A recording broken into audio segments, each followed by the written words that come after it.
Joining us this morning. Hopefully you can all hear me okay. This morning we're delighted to be joined by Jade from Sutralis. Jade, if you don't know or haven't met her before, she is FDA's in-market expert for France. And this morning we will be looking at all things French, looking at the latest trends in the market. And I think Jade's going to give us a rundown on what's happening in terms of the French retailers as well. So excited to hear what Jade has got to say. Presentation will be around 40 minutes, so there will be some time for some questions at the end. We have recorded the presentation as well, so we'll send out the recording and the slides afterwards, along with Jade's contact details. And I believe, Jade, you'll be at Anuga as well, so Yes. chance to catch up with Jade in person if you're going to be out at the show. Yeah, so if you have any questions, please do just pop them in the chat box as we go along, and we'll come to them at the end, or you're welcome to ask questions to Jade directly at the end. Just come off mute at the end, and you can ask away. So over to you, Jade. Okay, thank you very much. So I will share the screen.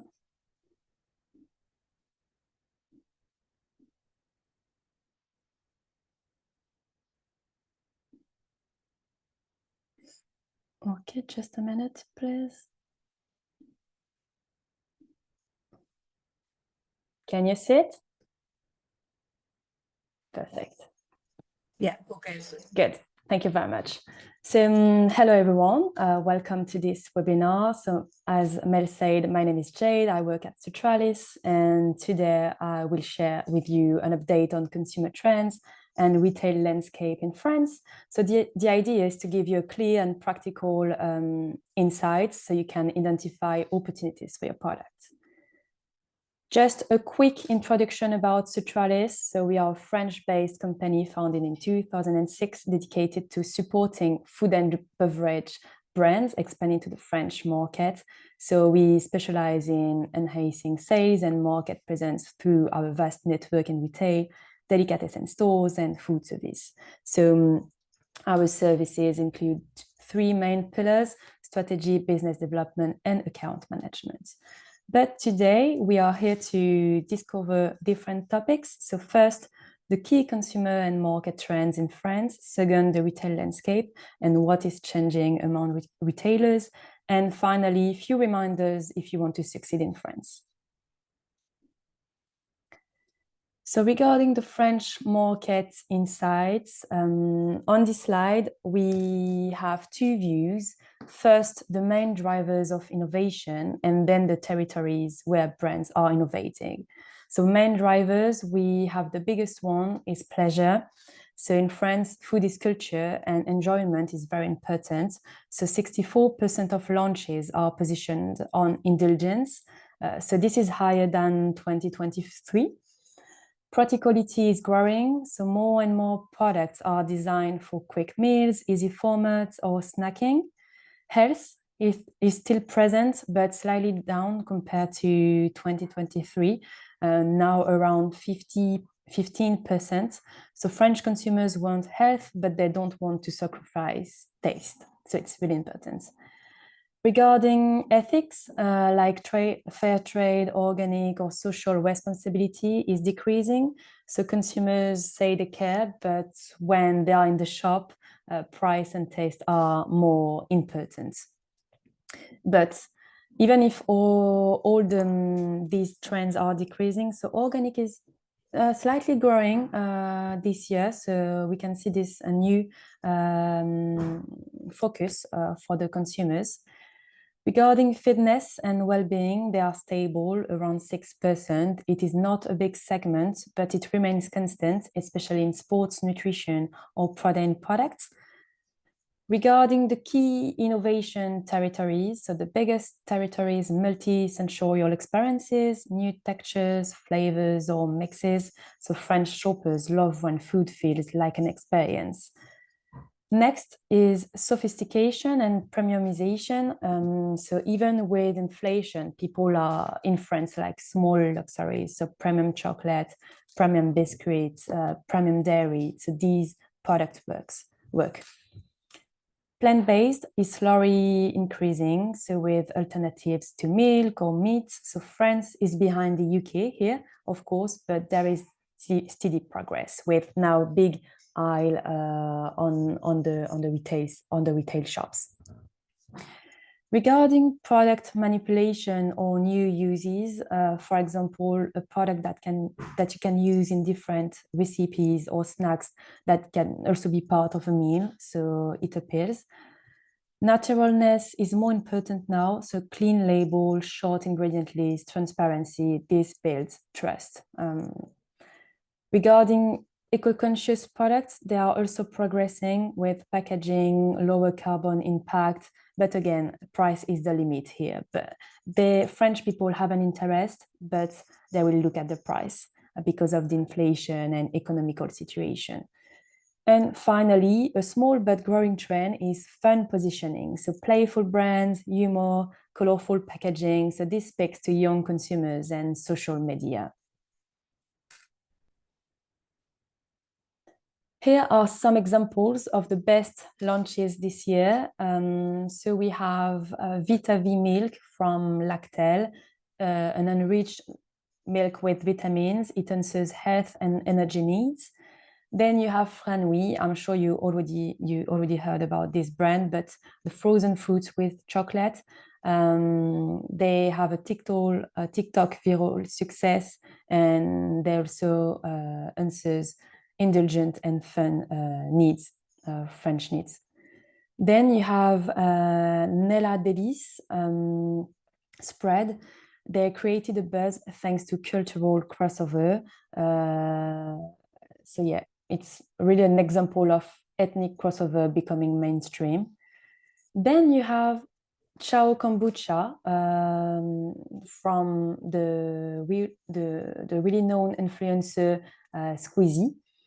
It made kombucha popular with young people because as they are all on TikTok and reels on Instagram, they all buy this kind of product.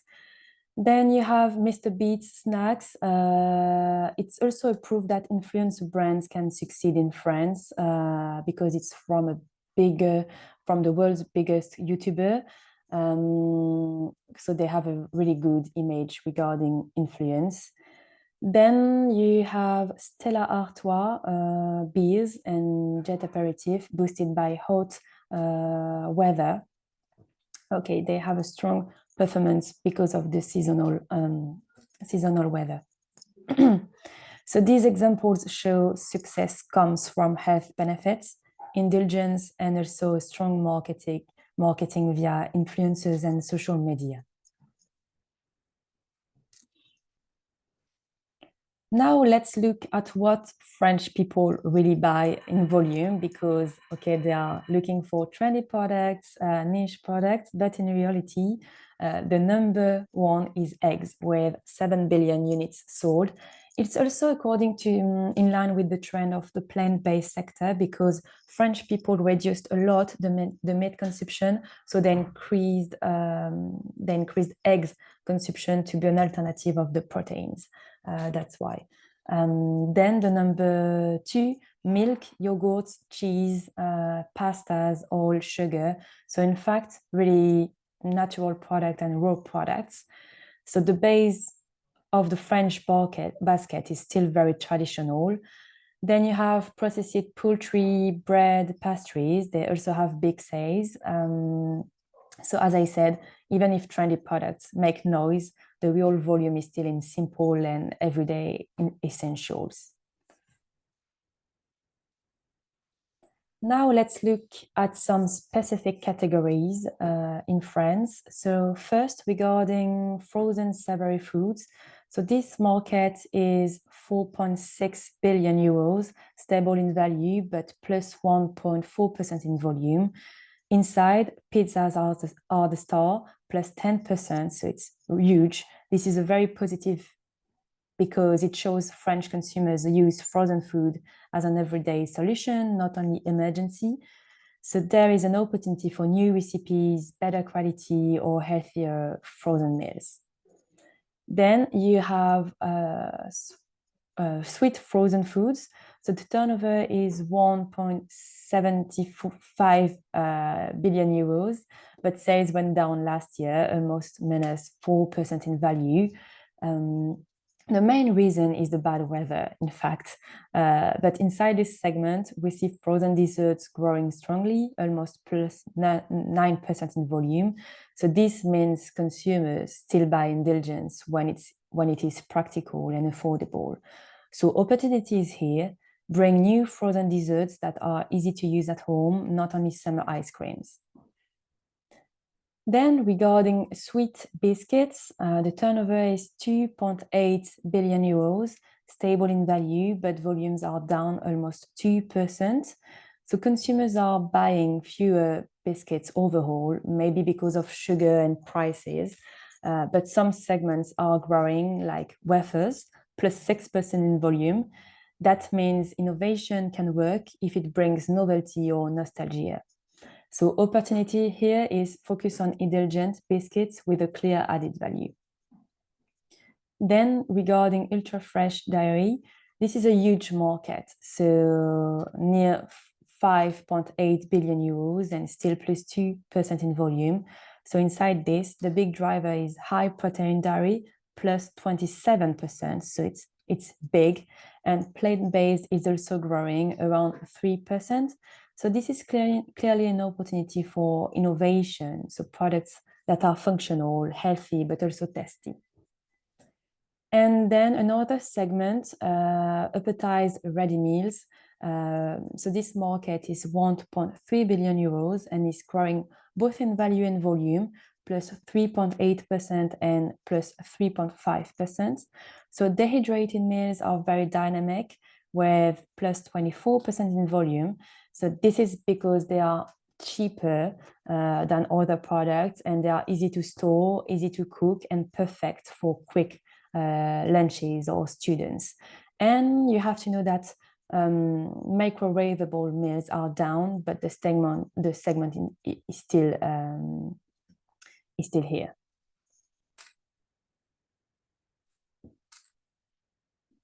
Now let's have a look at the retail French landscape. So here you have a lot of information, but this map shows the market share of the main retailers by region in France. It is important because France is not one single market. Each region has different leaders. In the West, independents like Leclerc, Système U, and Intermarché are very strong. Together, they take more than 70% in some areas. For exporters, it means quick local decisions are possible because independents are more flexible than integrated groups, but you will need a sales force in this case. In Île-de-France, so the Paris region, Carrefour is #1, followed by Leclerc and then Auchan. But also urban retailers like Monoprix and Franprix are strong because they are convenient. So it's really helpful for the French people. So this region is interested in if you target premium, urban or on-the-go products, it's interesting for you. In the east and northeast, Carrefour is reinforced by the acquisition of Cora and Match. This region is very attractive for Carrefour now, so it is a key target if you want to work with them. And in the south and southeast, we see a balance between Carrefour, Intermarché, and Leclerc, with Lidl also growing. So this shows the diversity of players, and it can be more competitive. So first, you have to note that do not treat France as one national market. So you must adapt your strategy region by region. So it's really important. And also remember that Lidl is gaining ground everywhere. So if your products can fit into discounters, this is also an opportunity. And also regarding the private label segments, I didn't talk about it during the trends, but private label segment is still growing the inflation and economical situation. So if you can also offer your products in the private label sector, could be a good opportunity.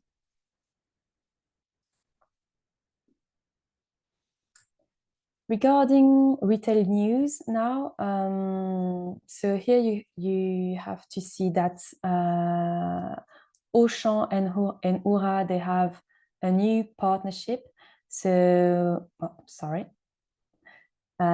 Oura, the online supermarket, now lists 3,000 Auchan private labels products and sources national brands from Carrefour since the acquisition of Cora. Because in the past, Oura, they sourced in the past via Cora, but as Carrefour bought Cora, now it's from Carrefour Purchasing Center. So this is a room for further partnerships. And the e-commerce is still growing on the French market. So it could be interesting to look at it. Lidl is expanding with 19 Auchan supermarkets acquired and aims for 2,000 stores in France. So they accelerate urban and peri-urban network. They want to expand and they want to gain more market shares. Regarding Intermarché, they acquired more than 80 Colruyt stores, and Leclerc also took some. They picked up 12 Colruyt stores. So now you have to know that at the beginning, Colruyt, they had 105 stores in total. So now you can see that Colruyt is disappearing completely. So more and more. And regarding Carrefour, after buying Cora in March, they had to sell 9 stores to Système U and Intermarché. So the retail landscape is moving fast, and independents are becoming stronger. So they are becoming stronger, so it could be a good point for you if you can also have sales force, if you can have person who are targeting directly regional purchasing centers and direct stores to increase your sales on the ground before having a regional purchasing centers. But could be more complicated at the beginning when you start expanding to the French market, because the majority of the brand, they want to start with some warehouses to deliver and not a lot of shops. So it's interesting to understand this complex situation and how it's moving. But yeah. Now I'm going very fast, in fact, but let's finish with some practical advice, practical reminders to succeed in France. So regarding the French retail expectations, here you have a recap of different information regarding VAT. So food is usually 5.5% or 10%, depending if we can eat your products with takeaway, or if you have to consume it on site. For example, with ice cream, so 1 unit ice cream, so you have 10% VAT. And 20% for alcoholic beverages. And for the margins, for the retailers, we are approximately 35%. The distributors will take 30%.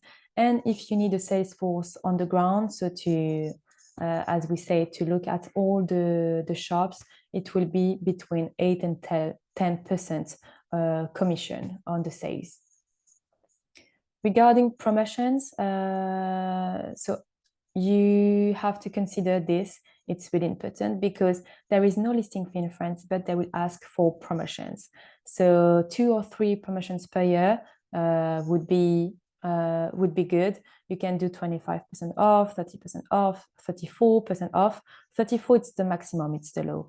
And you have to know that it is the supplier's responsibility to pay for promotion. So you will pay the difference when the people will buy the products. Regarding logistics, it's really important to consider, because working with retailers means that you can deliver mixed pallets as an MOQ, and then you can also sell with DDP prices directly to their warehouse, because they don't want to take any risk, and they don't want to take the responsibility of anything. So it's important. So as you can understand, it's really important that you need a local network. So it could be agents, importers, or partners, or someone that you hire, or yeah, different partners to help you entering the French market with the network. It's really important to invest in promotion and trade marketing, because without this, listing alone is not enough, because you can get a listing, and then if you do nothing, so if you don't do sampling sessions, promotions, etc., your sales won't grow and retailers won't be a little disappointed.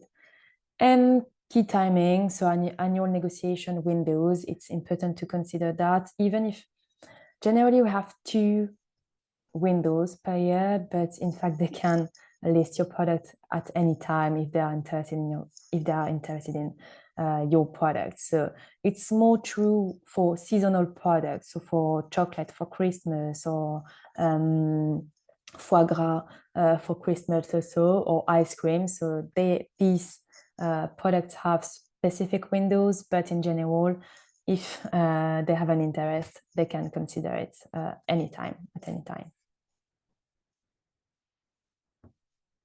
Other information I wanted to share with you, it's the French soda tax. So it will be interesting only for drink suppliers, but I wanted to share that with you because it's important.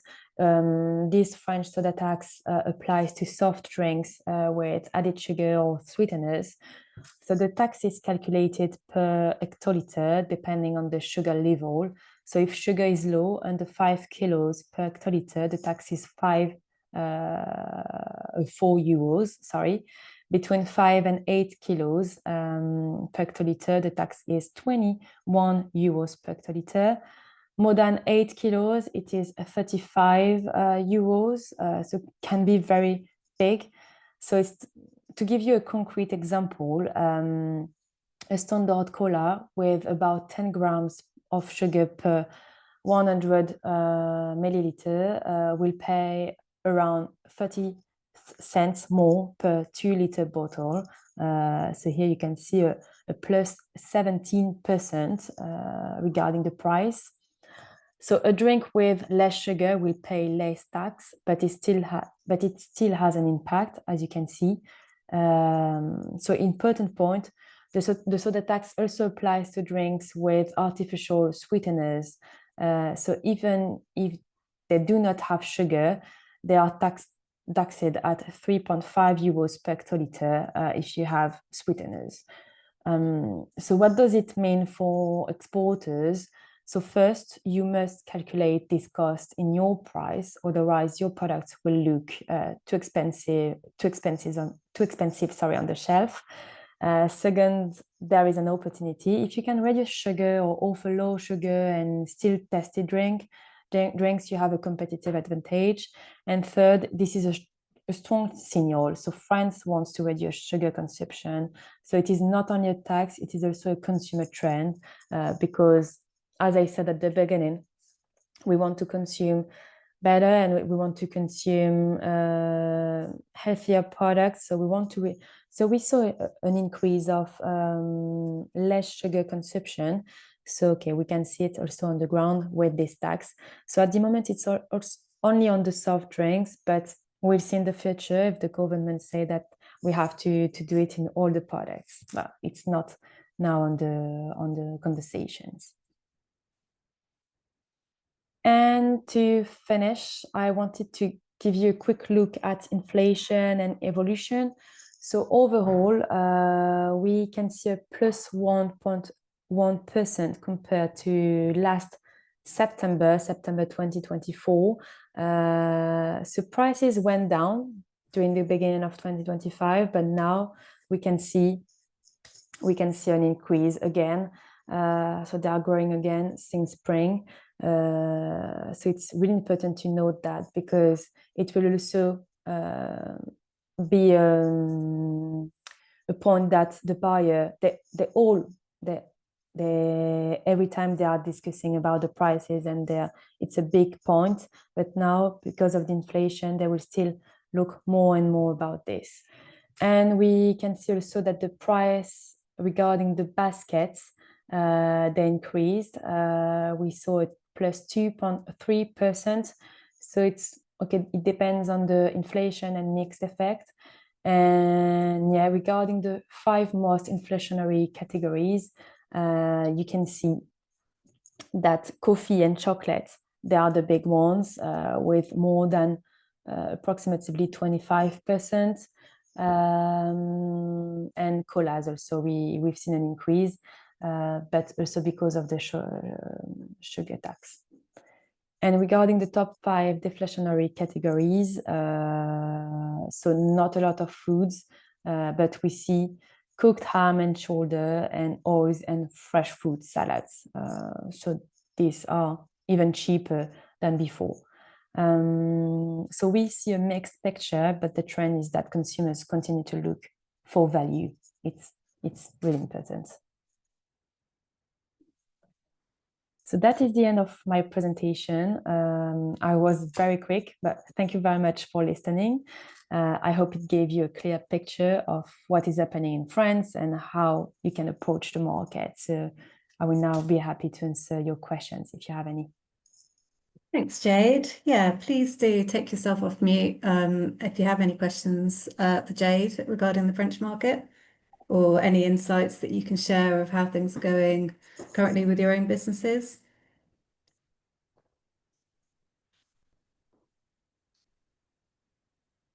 Oh, looks like they're all still on mute. I have one Hi, question. Robert. Yeah, how are you? I'm good, thank you very much. How are you?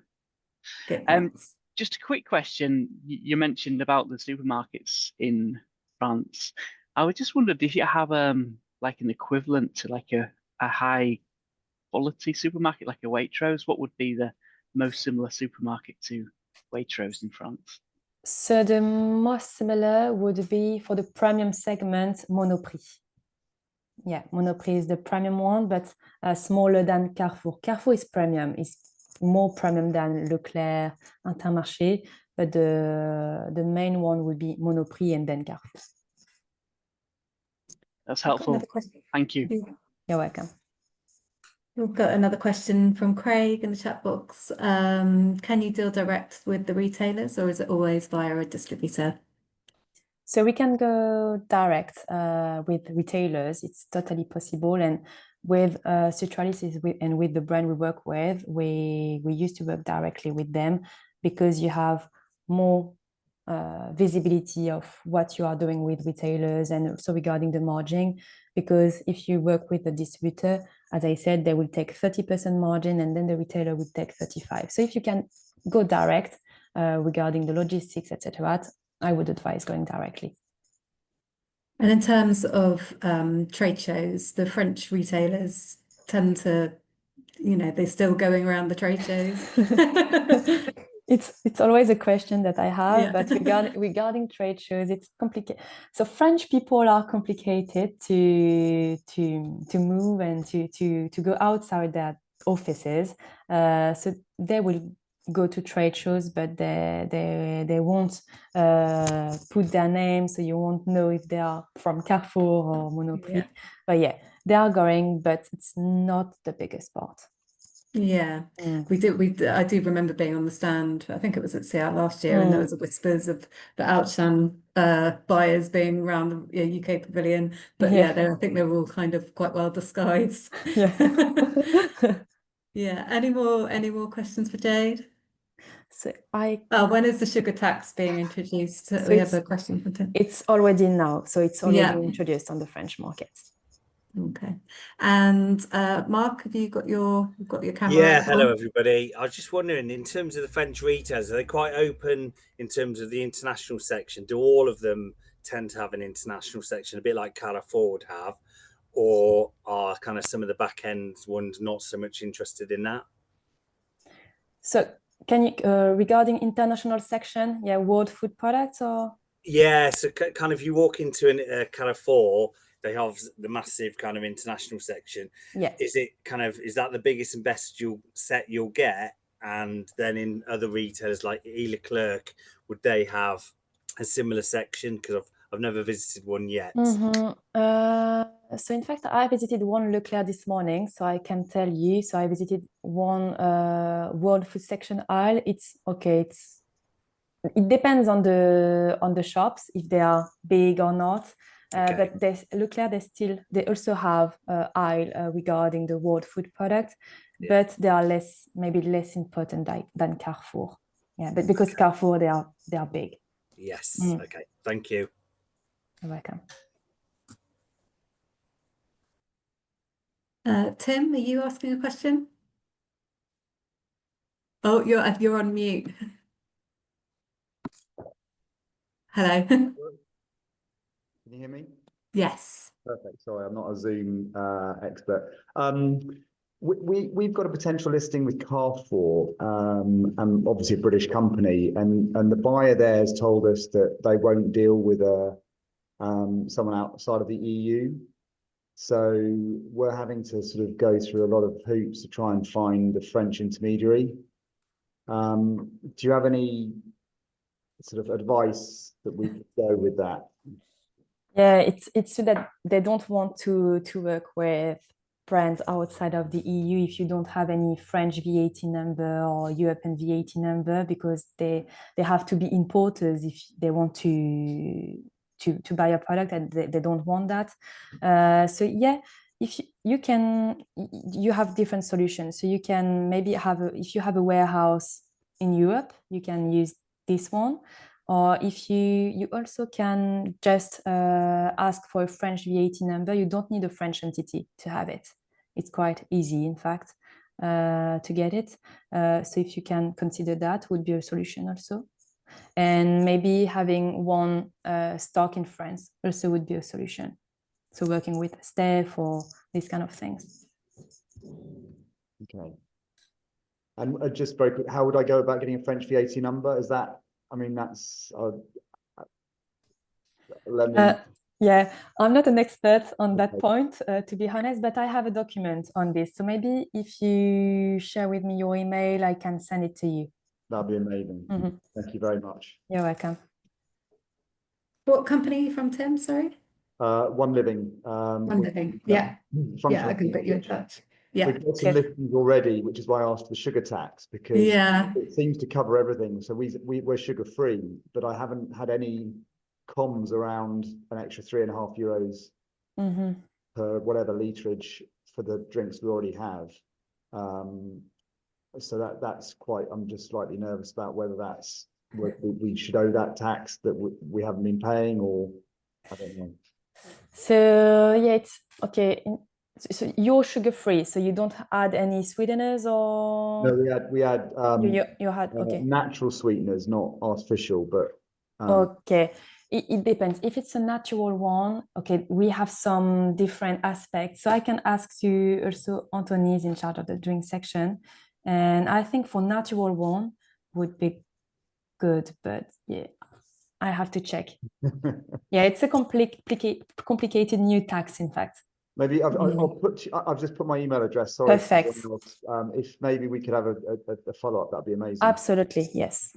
Okay. Another question for you, Jade, on the organic section in supermarkets in France and how important they are, or is it mainly organic food sold through organic independent retailers? So organic sections it depends on the retailer. So Carrefour, the organic section is big. Regarding Leclerc, they have less offer than Carrefour in the organic sector, but still big. But the sales regarding the organic sector is bigger in the specialized retailers, so Biocoop, independent organic shops. In fact, in 2025, we've seen an increase of organic sales in these specialized ones. Yeah. Somebody asking about trends for high protein. You did mention that was a really growing, strong segment.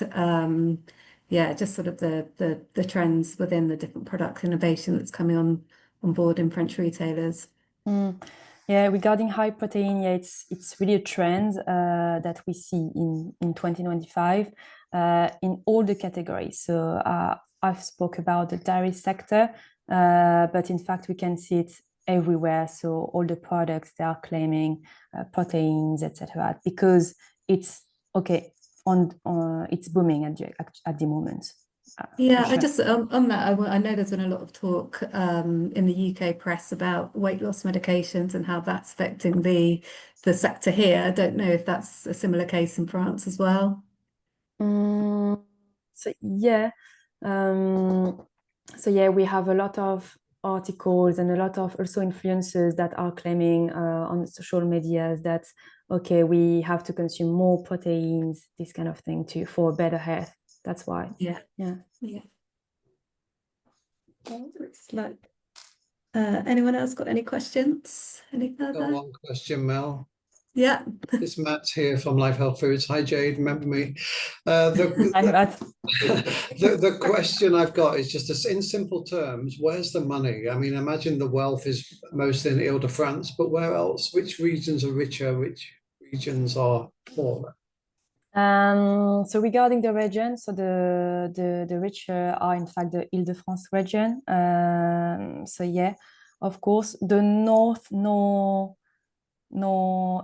northeast are less richer than the others. So I would say Ile-de-France, Central, and also the south would be the richer. So west, yeah. Is west also?